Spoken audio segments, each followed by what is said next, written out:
This is about at 12 weeks, and this is the point when women and men may start telling more people about the pregnancy.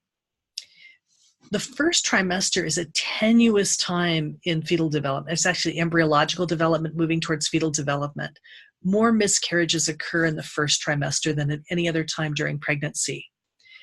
Many times, women don't even know they're pregnant. The egg just doesn't implant and they have a normal period. So they were pregnant for a very short time. Other times, women do get to the point of missing a period and having some symptoms, but the pregnancy is really tenuous. The fetus is just beginning to develop, and if there's any problem in the genes, if there's any problem in the egg or the sperm, it's possible it becomes non-viable during that time. So many people breathe a sigh of relief when the second trimester starts because they've moved away from the high-risk time of pregnancy. There's still some risk. There's always risk, but it is lessened greatly. In the second trimester, metabolism is ramping up. By the time you get into this phase, you have what's called a fetus. Before that, you had more of an embryo. Fetus in Latin means little one. And what it looks like is a little human. It looks like a little tiny human who has little feet and little toes and little fingers on the hands. And now everything is going to start metabolizing, the organs forming and the tissues growing. This is a hot and sharp time. The Agni is strong. The blood volume is going to double during this time. Now it takes time. It's taken it 4 weeks before it doubles. It's not like it doubled overnight. We're going to talk about the pregnancy lifestyle, but this is why exercise in early pregnancy is so important, because we have to teach the body how to use this new volume of blood. We want to strengthen those blood vessels and get that blood circulating as it's increasing. Then we're not kind of sluggish once we have this blood volume fully doubled. They may crave sour foods to build the blood. The digestion's strong during this period, and typically people take advantage of this. They enjoy your cravings, they get their nest set up. The thing with the Agni here is this is the time when someone really may feel a stronger appetite because there is more demand for nutrition to the fetus at this point. Before it was very tiny, so the nutritional demand was small. There's going to be tremendous growth during this time. As far as getting your nest set up, the other thing that happens in the second trimester is that fatigue that the women experience during the first one lightens up a lot, and they feel this renewed energy. And for many, this is when the maternal nesting instinct comes on. They're creating a nursery or trying to figure out what kind of sleeping arrangements they'll have, and they're looking at all the accoutrement that they might want to have with the baby. A challenge, though, is acid reflux. Now, progesterone, again, that has prevented uterine contraction is also kind of slowing down peristaltic action, and it's weakening muscular contraction. So we get a little bit less muscular contraction at that esophageal sphincter, and that can lead to acid reflux when we get digestion happening. So the important thing is to eat, but not to overeat. Pregnant women may crave sour. Sour taste builds rakta. And so there's the old stereotype of women craving dill pickles. Now that would have, in the olden days, the dill pickles would have had probiotics in addition to the sour taste. Natalie ate whole limes during her first pregnancy and craved mangoes. John says his mom craved cherries when she was pregnant. Different women crave different things, and there may be giving into those cravings can be important if they're getting vitamins and minerals that are in that food that would be beneficial for both the mother and the child. And it's okay. It's good to gain weight. Typically, the weight gain's about 0.5 pound a week after week 20. And heavy carb intake makes big babies, although we had a 9-pounder after a protein-rich diet. The big baby thing, I want to talk about that for a second. Usually, a heavy carb intake causes the body to be a little bit higher glycemic, meaning a little bit higher blood sugar. The higher the blood sugar in the mother, the higher the blood sugar delivered to the fetus, kind of the more production of fats and tissue, because there's going to fuel metabolism. On a protein-rich diet, you can still build a lot of tissue. You've got a lot of raw material for it. You don't tend to overbuild babies.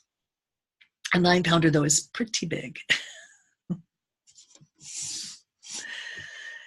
So what do they take for blood building foods? Lots of great pitta pacifying foods, things that are strongly antioxidant. These are things that are also supporting the gut lining. So I mentioned blueberries, beets, adzuki beans, prunes, nettles. And the nettles could be raw. They could be taken and cooked. You don't take them raw because they're prickly. But they can be taken in that form, or they can be taken in teas. They have a high calcium content. So keeping the mineral content high is really beneficial. Now, we regulate the Agni. And how do we regulate the Agni? We observe our appetite, our digestion, our weight, and elimination and presence of Ama. And that's how we gauge the health of the Agni. We regulate the Agni with our food choices, our food habits, and our culinary spicing. So I'm paying attention during this time. If the person has more appetite, there's more volume of food. The food, you want it to be sattvic and abundant, heavy, moist, dense, nutrient rich. And then maybe they need some help digesting it. You know, maybe their digestion slows down with that sweet potato. So I might put culinary spices on it. And then the food habits, eating without distraction, kind of being present with your food and conscious becomes really important. So you can be aware of, when are you full? When should you stop? Because for sometimes during the second trimester, a person does better eating smaller portions multiple times during the day than sitting and eating a large portion of something 3 times a day. When we pay attention to the state of Agni, we have less need to pay attention to the state of Ama. But if there is a weakened Agni, if it's low or variable, we may have Ama form. And it's really ideal during this time to ensure the body remains Ama-free, because any Ama in the mother's body is going to transfer into the fetal body as well. So by looking at our food choices, our food habits, our culinary spicing, we can support the body in having healthy Agni and diminished Ama. Promoting regular bowel movements can be a little bit trickier because the presence of progesterone tends to slow down peristaltic action and makes elimination more problematic. So making sure there's plenty of good, healthy fiber in the diet, oils, so the entire GI tract stays moist, and lots of water. That will give a softness to the stool and make it easier to pass with that weakened peristalsis. So look at our tissues and Shratamsi. At this time, the prana is high, the levels are strong, the woman feels she could do anything, but it's important for her to conserve that energy. Her body is utilizing that energy as well internally as she is externally, so she wants to contain the energy. The blood volume increases, and this is a time when gestational diabetes may settle in. Gestational diabetes is elevated blood sugar. Typically, it occurs during pregnancy. It can be related to a diet too heavy in carbohydrates and processed foods, but it can also be due to that progesterone, this slowing down of absorption that's going to happen all throughout the body. So if we slow down that absorption of sugars, the blood sugar levels are going to go higher.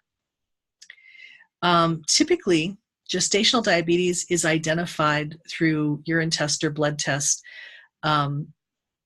I remember having the gestational diabetes test when I was pregnant, and it was a glucose tolerance test. So they have you drink like an 8-ounce glass of pure glucose syrup, and then they test your blood sugar level in an hour, and then they test your blood sugar level in another hour and another hour over 4 hours.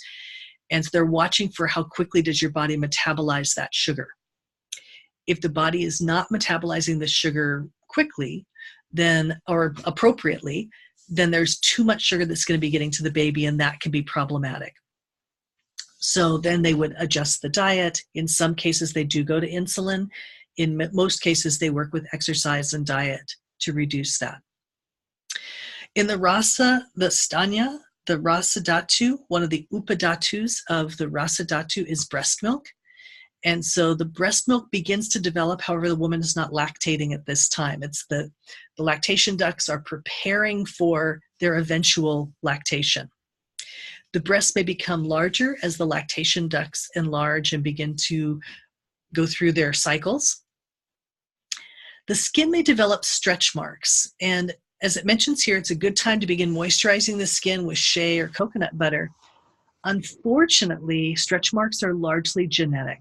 So if your mother or your aunts show up with a lot of stretch marks, it's likely you'll have more stretch marks. Knowing this, you can advise your clients who do have that predisposition in their genetics towards stretch marks.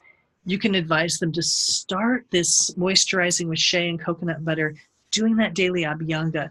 They can be doing that as they're preparing for pregnancy. Keep the tissue moist, keep the tissue supple, and then you will have less of the stretch marks prevalent. With the Rakta, with the blood volume, we know that the blood volume doubles. By the end of the second trimester, you'll have 50% more blood that you had at the onset of pregnancy. Why? Rakta is built on demand. When we need more oxygenation in the cells, we increase the volume of Rakta Dhatu. When we have a secondary body, the fetal body that's drawing our Rakta, then we notice that drop in invigoration, and we want to make sure we have enough blood so the body raises the blood levels to make sure it can supply enough oxygen to both mother and child. With that increased Rakta, there may be more rashes. You might see skin rashes on the face or skin rashes on the body or other heat-related condition. When it's balanced, we have that healthy pregnancy glow that is so desirable. It's typically, that lets you know that all the body systems are functioning well. It's reflective of the state of the liver. It's possible at this time the person can become anemic. Anemia is when we have low iron in the red blood cells. Now, think about why. We've increased the number of red blood cells in a very short period of time. And if we haven't had adequate iron intake, then these new red blood cells will not have adequate iron to do their work. So it's another good reason to start that iron intake during the first trimester. As soon as one knows they're pregnant, increase their iron levels so that the new red blood cells are formed with plenty of iron. The iron is the part of the red blood cell that binds with the oxygen, and so this is going to carry good oxygenation to the cells. So iron-rich foods become important, iron supplements such as Floridix. I can't say enough good things about liquid iron supplementation. If the supplementation worsens the bowel movement, though, because it can be constipating and binding, what I have people do is divide the dose throughout the day. So say, for example, their dose was a teaspoon of Floridix, and then they got some kind of binding, which doesn't usually happen with Floridix, but if it did, then what I'd want them to do is to break it down, take a quarter teaspoon and a little bit of water 4 times a day. If you can spread the iron out, you won't get that binding all at one time, and it doesn't seem to have that same effect. It's possible a woman during second trimester may show up with nosebleeds because of increased blood pressure, because of the increased blood volume. She may experience larger veins on her legs, even going towards varicosities. These would all be indications of what's happening with the Rakta Dhatu and the Rakta Vahashrotas. With the Asti, the hair gets a lot thicker. The hair shedding, we're dropping between 75 and 150 hairs a day normally. During pregnancy, the body stops that. Progesterone causes everything to kind of slow down. So the hair shedding slows down. And Rebecca mentions her friends and her sisters talk about missing that thick and shiny pregnancy hair. Oh my God, I should put up pictures in the next, like, which is huge hair. And then after pregnancy, as the estrogen levels drop and the progesterone levels drop, hair just starts coming out in clumps. And it's very frightening because you think you're going to have bald patches, but really you're just losing all that hair that you didn't lose. Say if we were supposed to lose 75 hairs a day, all of a sudden you're going to be losing 500 hairs a day to make up for lost time, for the hairs that should have fallen out. And then coming up right behind them will be little tiny hairs to replace them. So it does balance itself out, but it is scary when women are watching their hair in the bathroom as they're in the shower and just watching it fall out. And that happens after pregnancy. During pregnancy, it just gets thicker and thicker because of all the great hormones that are running through the body. In the mind, this is really a time of excitement. Usually now the pregnancy during second trimester is when it starts to show. And during the second trimester is also when the mother may feel the fetus moving. And so there's a lot of really exciting pregnancy experiences during the second trimester. We know their chances of miscarriage drop significantly. They go from week 12 to week 13, and there's a lot of excitement. She has energy now. Her sex drive may be back as her body's responding to the levels of estrogen and progesterone. Some women have high sex drive all throughout their pregnancy. Some women have no sex drive all throughout their pregnancy. And again, it's just so important, in my opinion, to listen to the mom's body and meet its needs. The parents start letting others know they are expecting. We live in a culture now where people are letting others know at week 1 and 2, but that's a really tenuous time. So many people will wait until after week 12, especially those people who've experienced miscarriage before, that they want to be as private as possible until they're beyond the time of greatest risk. As I said, they begin to show, so the baby bump shows up, and of course, mom feels the baby move, and that's magical. I think for me, the first time was kind of like, was that it? Was that it? And then, because at this time, this fetus is still tiny, so it kind of feels like a goldfish swimming around in your belly. In the Manovah Shrotas, the practicalities. This is the time when a woman may be looking for finding birthing classes, seeking out a doula, deciding on her birthing plan. I would say it starts in first trimester, a woman gathering the books, what to expect when you're expecting, or the spiritual midwifery, or any of the books that she wants to read. But then it's during the second trimester where she sits down and reads them. It's like I'm gathering storm during the first trimester, but it really starts to matter during the second trimester as I want to look at, what am I experiencing during this month, and to see, do I match the timelines? Planning a baby shower or celebration or a blessing way of some kind. It's really interesting, and this gets a little unsettling for moms sometimes, is moms get so much attention when they're pregnant. So they become the focus of attention. They walk into a room and people want to know how they're doing and have them sit down. Let me get you something. And after the birth of the baby, that rapidly shifts to all the attention goes to the baby, and the moms are going, I'm still want my attention. So these are really beneficial things to do, is to honor the mom and her new and adapting role as mother. They do a lot of researching, baby supplies like cribs, etc. We also said this was a time when that nesting instinct really was flourishing. So they're looking at amassing what they're going to need to take care of this baby. This is primarily a Pitta dosha time. There's a lot of metabolism and growth and transformation that's happening. So a Pitta pacifying diet can mitigate heated conditions and support increasing Rakta Dhatu. So we think of it, we always know that we go from Kapha at the beginning of cycles to Pitta in the middle to Vata at the end.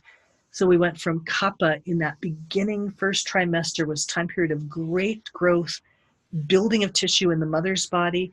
In second trimester, it's time period of more metabolism. There's more heat, there's more drive, there's more activity.